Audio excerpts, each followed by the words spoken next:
Section 1.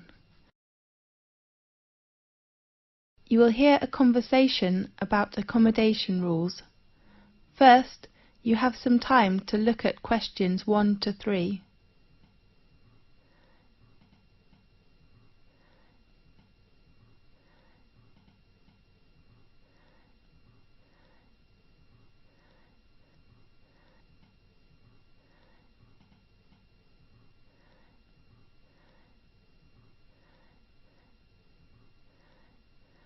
You will see there is an example that has been done for you. On this occasion only, the conversation relating to this will be played first. Good morning, everyone. I'm your accommodation advisor. Well, firstly, welcome to Thomas House, which is one of the most popular accommodations in our university. I will give you an introduction about the house and answer your questions. The name of the house is Thomas House, so Thomas House has been chosen. Now we shall begin. You should answer the questions as you listen, because you will not hear the recording a second time. Listen carefully and answer questions 1 to 3. Good morning, everyone. I'm your accommodation advisor. Well, firstly, welcome to Thomas House, which is one of the most popular accommodations in our university. I will give you an introduction about the house and answer your questions. As you know, the building was constructed in the middle of the 18th century and was used by the family of Thomas. That's, of course, how the house and university got its name. We repaired it and added some new and modern facilities last year. Excuse me, advisor? Yes? What kind of facilities are there in Thomas House? There are 3 floors. A front hall and a dining room are on the ground floor. Does the house have a garden? Of course. And a garage? No, we don't provide parking lot to students. Okay. A small gym with some new equipment is on the 2nd floor. Does it have a computer room? No, I mean a leisure room on the 2nd floor, and you can find a comfortable lounge with a big balcony on the same floor. How about bedroom and bathroom? They are both on the top. How many students are there in one flat? 4 to 6.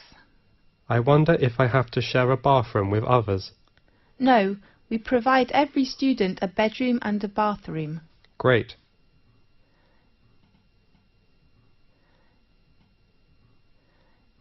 Now, look at questions 4 to 10.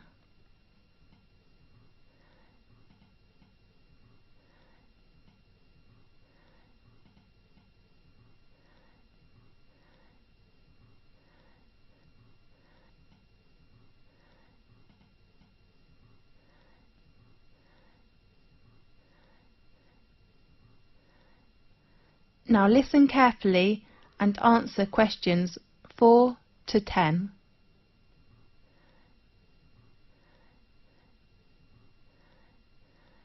There are some rules in Thomas House. Firstly, smoking is not allowed in both your bedroom and the bathroom. Does the house have a smoking section? No, you can smoke on the balcony or outside the house. Advisor, is there a laundry in the house? Of course, laundry room is located on the right corner of the 2nd floor. Sure. But please do not use it after 11 o'clock. Is it free to us? In fact, you don't need to pay any bills which are included in your accommodation fee, but you have to pay laundry fee. How much? We offer 2 coin-operated washing machines. The large one is £2.50 and the small one is £1.60. If the lounge has a time restriction? Definitely. We ask all students to keep quiet and do not make noise after 11 o'clock. We know there is a backyard in the house. Yes. if we can park our car there? No, we do not allow parking in our yard. Okay. Could we invite some friends to hold a party in the garden or lounge? We only allow party on weekends. Fine. The last rule is to pay attention to the opening time of the front hall. The door is locked at 11 p.m.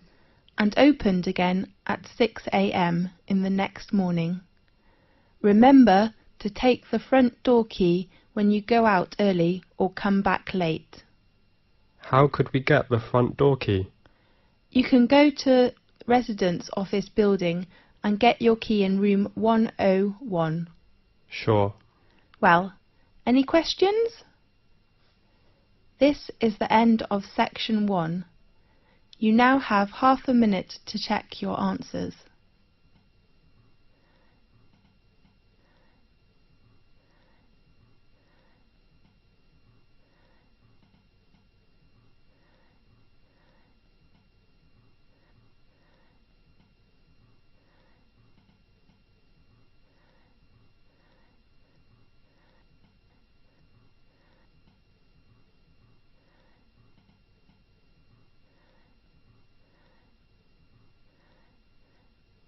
Now turn to section 2.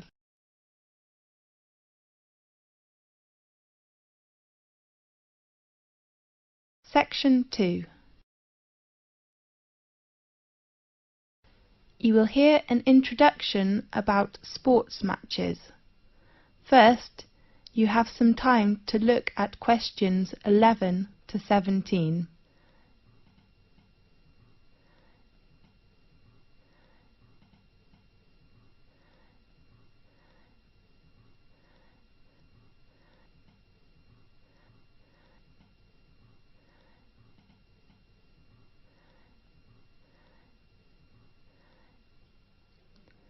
Now listen carefully and answer questions 11 to 17. Good morning, everyone. I'm Mary White, the Secretary of the exciting sports club. Welcome to attend Match's arrangement meeting. I know you are looking forward to a great season. Now, I'd like to give you a short introduction to our arrangement in this season. This season, we still have 2 competitions. One is tennis and the other is soccer. Let's start with tennis. There will be 6 teams competition.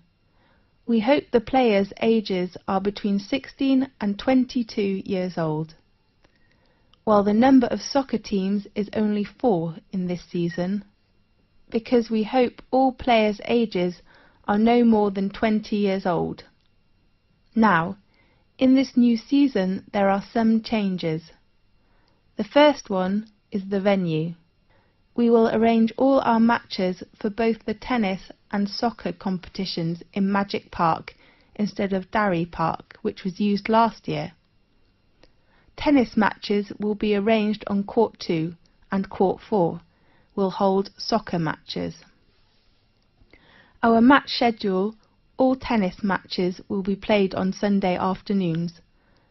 All matches will begin at 2 o'clock. Soccer matches in this season will be played at 7 o'clock on Saturday evenings. The joining fee is still £30, including a new sport gear.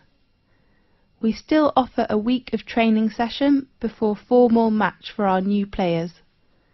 There are 2 training sessions at 3 p.m. to 5 p.m. on next Friday and Saturday afternoon. The fee is only £12. Now, I'd like to introduce the coach of each training session, George Hanson, who has been supervised the tennis teams for over 4 years, will still be coach this season. While we will invite a good soccer coach who has enough patience and professional skills to work as this season's soccer coach. His name is Paul Batt.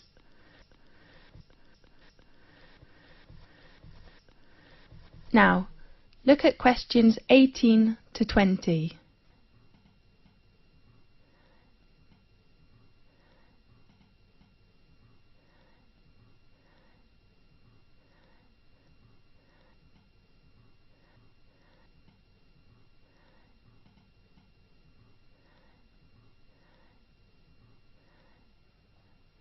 Now, listen carefully and answer questions 18 to 20. In addition, we offer some activities to thank all players. Please look at your brochure. There are some activities and their time arrangements. At the beginning, we hope to start the season with a barbecue dinner on next Saturday in Magic Park.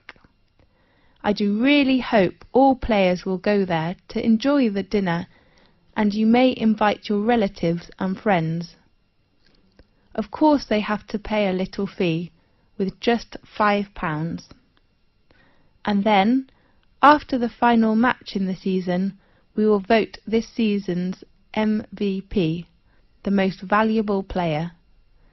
The 2 players from tennis team and soccer team will gain an honour and a prize from our sports centre.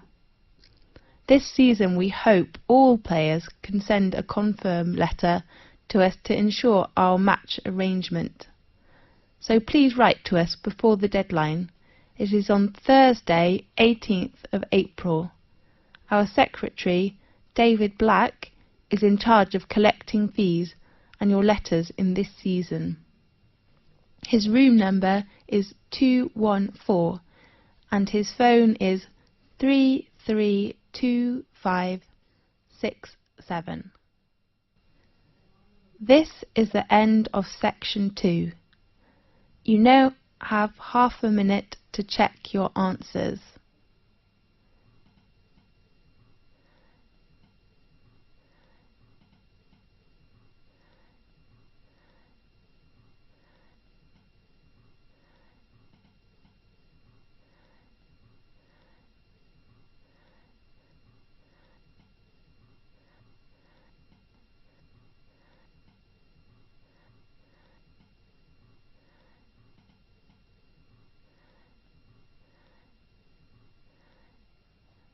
Now turn to section 3.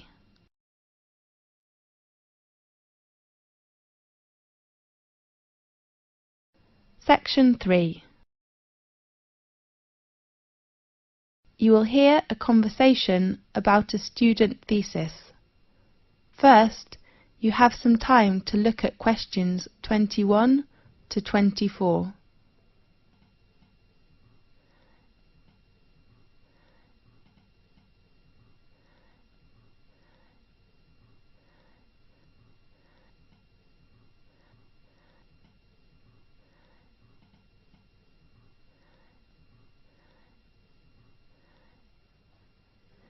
Now listen carefully and answer questions 21 to 24.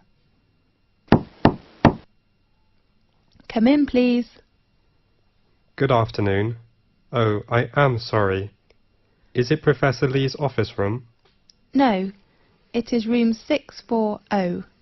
His new room number is 614 on the right of this corridor. Thanks a lot. You're welcome. Come in, please. Good afternoon, Professor Lee. Good afternoon. Come in, please. I remember our tutorial time is at 2 o'clock, right? Really? Oh, I am so sorry. I remember it is at 1:30. So I go to common room to wait for 30 minutes, okay? No, I'm free now. Let's begin. I am so sorry. That doesn't matter. So, how about your work? In fact, Professor Lee, can I get an extension of time to hand in my work? I mean, I hope to extend my thesis deadline. James, you know extension is usually given only for medical or accident reasons. So what's your problem? You have a good beginning with your draft, isn't it right? Yes, well, I'm having too many reading materials to read. Too many? How many? Besides academic journals, I have about 15 books to read next month. I don't think I can finish them. Oh, darling, you do not need to read them all. What do you mean? I mean, you can choose some parts of these books which can help your work. Really? Could you give me some suggestions? Sure.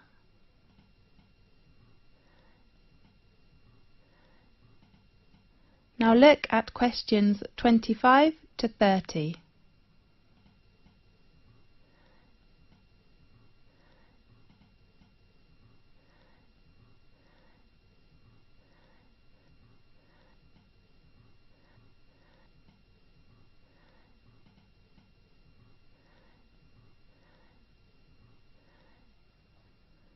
Now listen carefully and answer questions 25 to 30.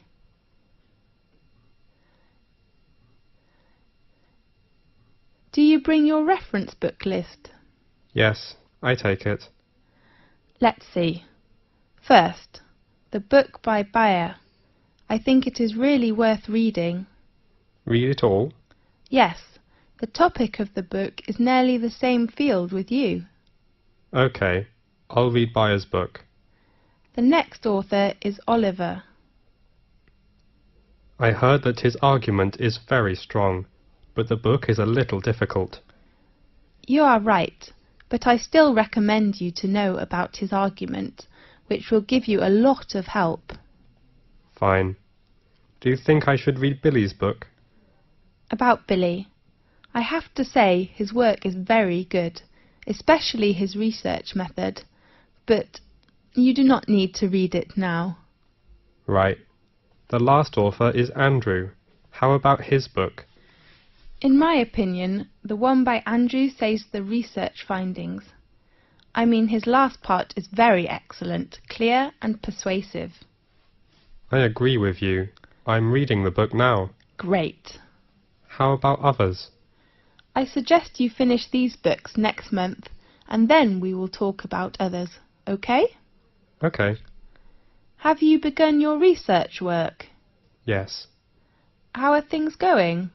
That's okay, except the research method. What's wrong with the method? I have made some interviews, Yes. but I found they couldn't give me the data I need. Who are the interviewees? Some are our classmates and others are schoolmates. Oh no. James, it's better for you to interview some professionals. Do you think it is better for me to change another research method, such as questionnaire? I don't think you will have enough time to design it and then analyse your research data. That will waste you a lot of time. You're right. And pay attention to your reference. Reference books? No, I mean you should make clearly about what reference books you read, and then write them after your thesis. Okay, I'll make them clear. Fine. I hope to see your work quickly. I hope too. Thanks for your help, Professor Lee. That's okay. See you next time. See you. This is the end of section 3. You now have half a minute to check your answers.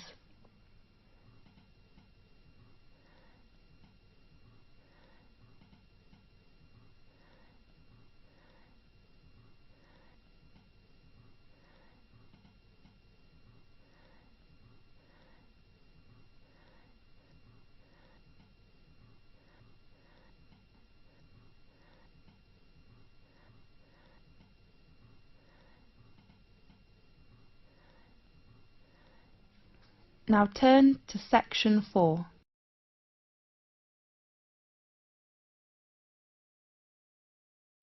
Section 4. You will hear a conversation about astronomy.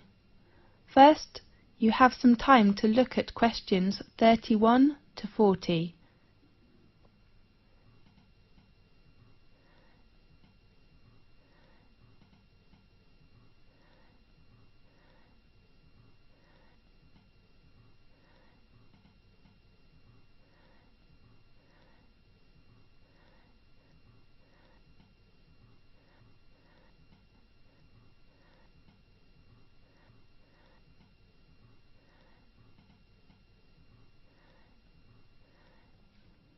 Now listen carefully and answer questions 31 to 40.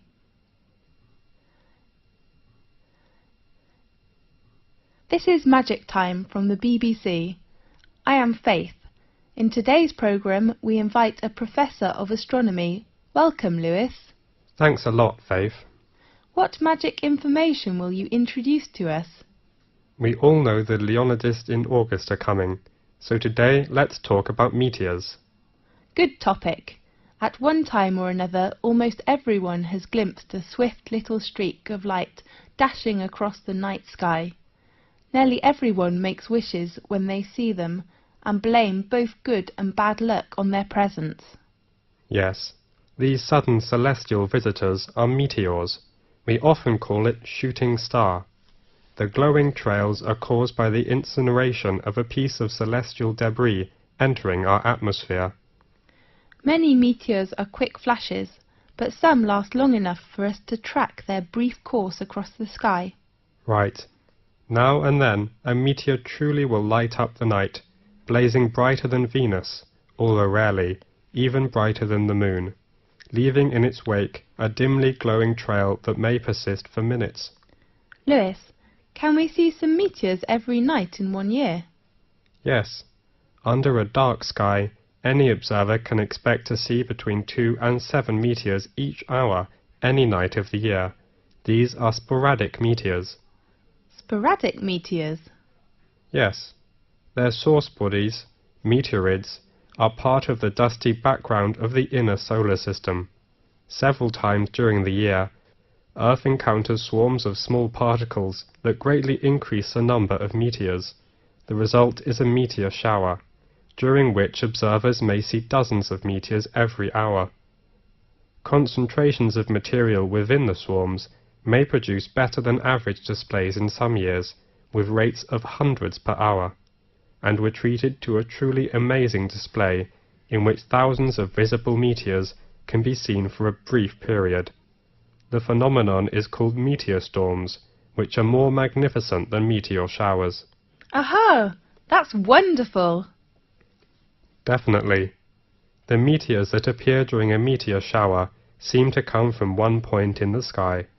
This illusion is an effect of perspective, just as a roadway seems to converge in the distance. Usually, meteor showers get the name of the constellation from which the meteors appear to radiate. Such as during the Perseid shower in August, meteors seem to streak from a point in the constellation Perseus. When is the biggest meteor storm? According to records, in 1833, a storm of 60,000 meteors an hour shocked the world. 60,000? That's unbelievable! By the 1860s, scientists had known that many meteor showers were annual, including the normally placid Leonids, which produced the big storm, and that they were somehow related to comets. Really? Yes. But most of the meteors people have seen during one of the annual showers arise from fluffy particles not much larger than sand grains. As a particle enters Earth's atmosphere, it collides with gas atoms and molecules. The particle becomes wrapped in a glowing sheath of heated air and vaporized material boiled off its own surface.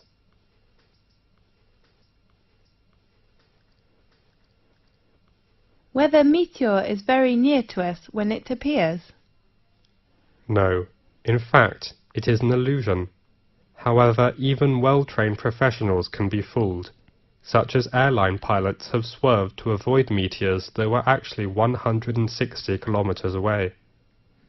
A meteor that appears brighter than any of the stars and planets is a fireball. Fireball? That's so interesting. Yeah. Most meteors are seen 80 to 120 kilometers above the ground. Sometimes someone will claim to see a fireball land on a hilltop, but in fact a real fireball first appears at a height of about 125 kilometers and loses its brightness while still at least 20 kilometers above the ground. Yes. What colours do meteors have? Usually, most meteors look white, but some also appear blue, green, yellow, orange, or even red. What will happen if a meteoroid gets to the surface of the Earth without being completely vaporized? It will be a meteorite. I heard meteorites were long ago thought to be cast down as gifts from angels. Yes, and others thought the gods were displaying their anger. Really? As late as the 17th century, many believed they fell from thunderstorms. They were nicknamed thunderstones. Many scientists didn't believe the accounts of people who claimed to have seen meteors, and some experts were skeptical that stones could fall from the clouds or the heaven. Yes. One of the most significant meteorite events in recent history destroyed hundreds of square miles of forest in Siberia on June the 30th, 1908. According to local witnesses, a ball of fire streaked through the sky and seemed to enter the atmosphere at an oblique angle. It exploded, sending out hot winds and loud noises, and shaking the ground enough to break windows in nearby villages. Small particles blown into the atmosphere lit the night sky for several days. So, nowadays, the prevailing theory holds that a meteor exploded just above the surface. Yes. Most impact craters and basins larger than the meteor crater are heavily worn away, or have been buried by rocks and dirt as the Earth's surface changed.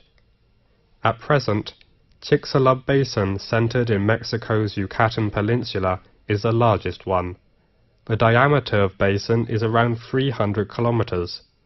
Rock samples obtained by drilling into the basin show that an asteroid struck the Earth there about 65 million years ago. Does that the same period with the dinosaurs disappeared? That's right. Many scientists believe this debris caused climate changes which made the dinosaurs not survive. We do really hope that will never happen again. Right. OK, thanks for watching today's programme. See you next week. This is the end of section 4. You now have half a minute to check your answers.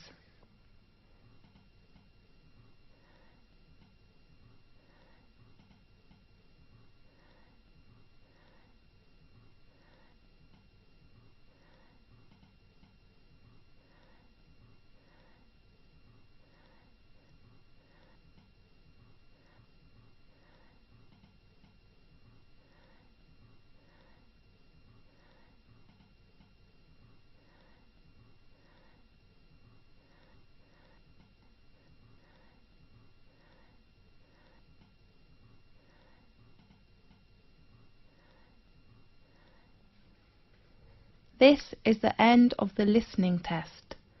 You now have 10 minutes to transfer your answers to the listening answer sheet.